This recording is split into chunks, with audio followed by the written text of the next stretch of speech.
Support for Radio Friends comes from OsteoStrong. Improvements in bone density, strength, and power can be achieved by weekly 5-minute no-sweat sessions on their 4-Spectrum machines. These isometric robotic machines safely emulate high-impact loading on different parts of the skeletal system, which stimulates activity in bone-building cells. Balance and agility can be improved by 2-minute sessions on vibration plates. Every session is supervised by a trained coach. Learn more on Facebook or call to set up a complimentary wellness assessment and session. Good morning and welcome to Radio Friends on Thursday, March the 3rd. Kelsey Hammond is with us from the Columbia Art League. Good to have you here, Kelsey. Hi, thank you. It's been a little bit since we've had the Art League on, and we don't want to stay away from you. That's right. We're here. So what have we got going on? Well, we are now open our regular hours, so I wanted to make sure people knew that they can come in anytime to see the artwork in our galleries. We have 2 galleries now instead of just 1, so we have art changing all the time, so there's always new stuff to see. We're just happy to sort of be back and ready. Do you have any particular shows that are coming up that you want to talk about? Yes. So the Tiny Things show just opened this week. So we have... What is the Tiny Things show? I'm so glad you asked. So Tiny Things, any artwork that's smaller than 8 inches by 8 inches. So okay, that tiny, is tiny. Right, yeah. And then all the pricing is under $300, $300 or less, which is fantastic if you're looking to buy a piece of art. So when you talk about tiny, are you talking about, are there paintings that are tiny paintings? So paintings, something could be like a little wood sculpture, could be, so 3-dimensional, could be a little teacup, all sorts of different objects, artworks. So some things would be framed like a normal thing you'd put in your house, you frame and put on the wall. But other things are like little tiny, like one person does these little tiny desks, and then she has all sorts of things on it, like a little writer's like cup with a little pencil in it that's like only this big. So you have to really get about 2 inches tall. Yes. So that's called tiny. When you come in, you kind of go, oh, this show is so cute. Like you immediately kind of go up into your upper register. Yeah. So it's pretty great. Okay. So this will be running until when? This show goes through April 8th. So it's a good long show, and it'll be up for true false and all that good stuff. So it'll be fun. All right. So if people want to come down to the Columbia Art League, they can do that.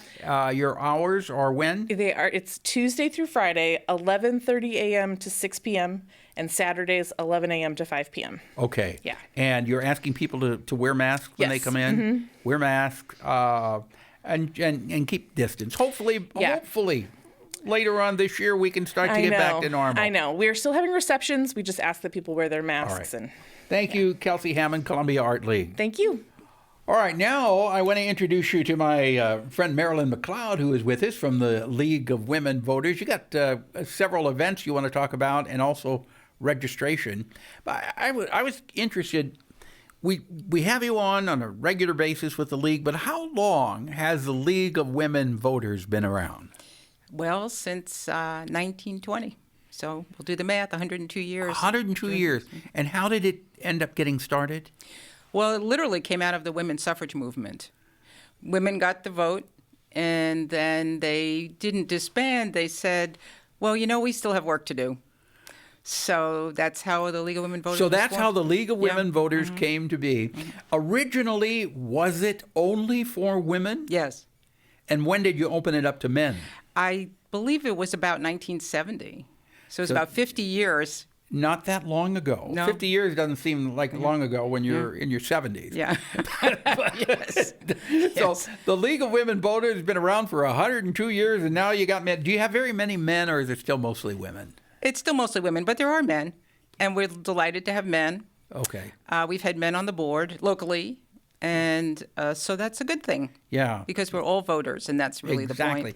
And the important thing is to vote. Absolutely. It's so important to vote. If I get so upset sometimes when I hear people complaining about one thing or another, and I say, well, did you vote? No, I didn't vote. What difference does it make? It makes all the difference in the world. Mm-hmm. You got to vote. Right. If you don't vote, you can't gripe. All right?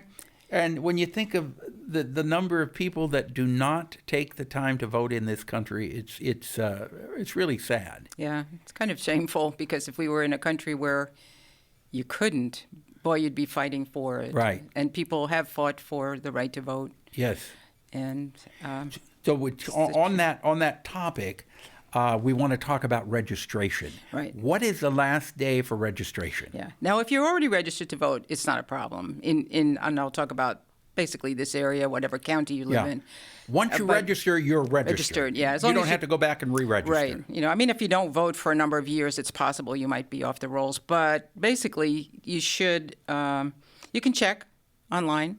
The last day to register for the April election, now there's an election on April 5th. That is a local election. So there, depending on where you live, there could be school board elections and city council, that kind of thing. And I'll talk a little bit about that, some events that we have coming up. And that the election day is April 5th. The last day to register is March 9th.